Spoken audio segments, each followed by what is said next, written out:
दोस्तों, एक पति पत्नी नहीं होना चाहते थे अलग, इसीलिए इतना नाटक। एक पत्नी जिसका नाम निशा है, उसके दिमाग में बहुत सारी बातें घूम रही थी कि आंख उठाकर आसमान की ओर देखने में भी डर लग रहा था कि ऊपर देखूं तो ना जाने आसमान कितनी आग बरसाएगा।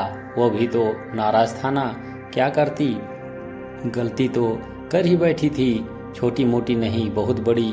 इतने बड़े फैसले को अकेले अंजाम दे बैठी थी, पूछा भी नहीं किसी से। मैं किसी की बात भी तो नहीं मानती थी और अब गांठ लगे धागे की कसक उसकी आंखों को भिगोए जा रही थी।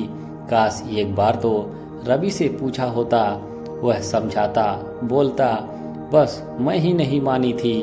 निशा ने खुद को कोसना शुरू कर रखा था, इतना कोस रही थी खुद को कि उसके भीतर से जैसे दूसरी निशा निकलकर सामने खड़ी हो गई थी। सवाल पर सवाल हो रहे थे, पर इस बार जवाब नहीं थे।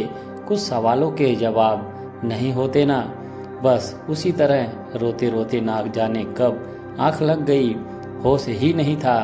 एंजाइटी की पेशेंट थी, अक्सर होता था ऐसा। जब उसका ब्लड प्रेशर लो हो जाता था तो वह बेहोशी की हालत में होती थी।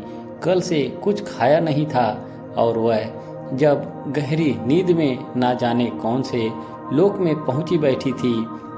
दरवाजे पर लगातार थपकी बज रही थी, लेकिन उसे तो अपनी शादी की ढोलक की थाप जैसी सुनाई दे रही थी। बेहोशी में भी मुस्कुराहट जारी थी। दिल जो दे बैठी थी वो रवि को पहली ही नज़र में। अब आंखें बंद हो रही थी, उठकर दरवाज़ा खोलने की हिम्मत नहीं थी। पलंग से पांव नीचे नहीं उतर रहे थे और फिर पता नहीं कहीं पहुंच गई थी। और जब होश आया तो हॉस्पिटल में थी। रवि डॉक्टर से बात कर रहे थे, ड्रिप लगी हुई थी। माँ सिर के पास बैठी थी। माँ का चेहरा देखते ही निशा ने हाथों से उनका आंचल खींच लिया था। माँ को गुस्सा बहुत आ रहा होगा, पलकों से आंसू टपक रहे थे।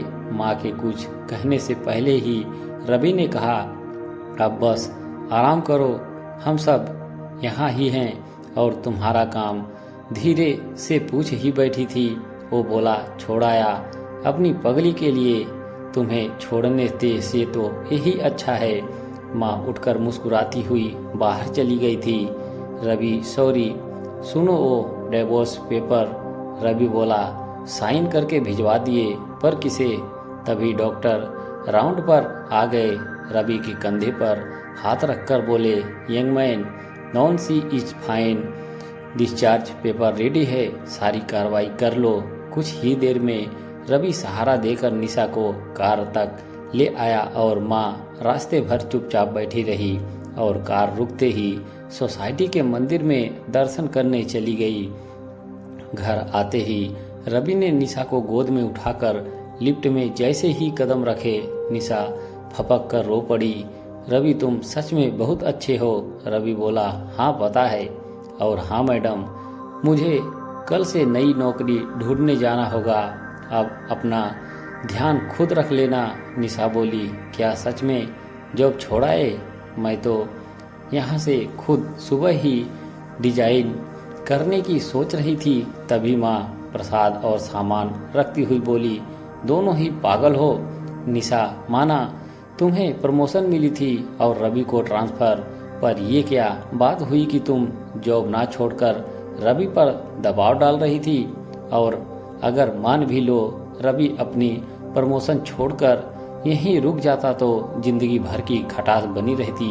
क्या मिलता दोनों को? और उस पर तुमने रवि को डिवोर्स पेपर साइन करके भेज दिए। नहीं माँ, निशा बोली, डिवोर्स पेपर तैयार नहीं कराए थे, बस बात की थी लॉयर से, क्योंकि यह नौकरी मेरी सालों की मेहनत थी। माँ गुस्से में बोली, और रवि? वो तो अपनी कंपनी के दूसरे हिस्से में बॉस बनकर गया था ना। देखो, सब छोड़कर आ गया तुम्हारे लिए। पता नहीं सुबह उसने फ़ोन करके मुझे यह क्यों बोला। मम्मा, कुछ अजीब सा महसूस हो रहा है। मैं भी फ्लाइट पकड़कर आ रहा हूँ। आप सीधे निशा के पास पहुंच जाइए, लेकिन मेरे आने से पहले ही वो तुम्हारे गेट पर था। तुम्हें पता भी है, खिड़की का शीशा तोड़कर ना जाने कैसे कैसे करके तुम्हें बाहर निकाला गया। अगर देर हो जाती तो मैं चुपचाप सिर झुकाए बैठी रही। और हाँ, रवि को मैंने नौकरी छोड़ने से मना कर दिया था। अभी छुट्टी पर आया है। अब ये तुम पर है ठीक से गृहस्थी चलाना, तुम दोनों। वैसे अभी थोड़ा समय मैं तुम्हारे साथ हूँ, रवि भी यही है। आपस में ही मिलकर डिसाइड करो। यह सुनकर माँ रसोई में चाय बनाने चली गई। कुछ नहीं बोले थे। रवि बस धीरे से निशा का हाथ दबा दिया था और बोले, मैडम जी आप कमाना, तब तक मैं भी नौकरी ढूंढ लूँगा, चला लेंगे काम। निशा ने कहा, सुनो, इतना जॉब एक्सपीरियंस मुझे भी है।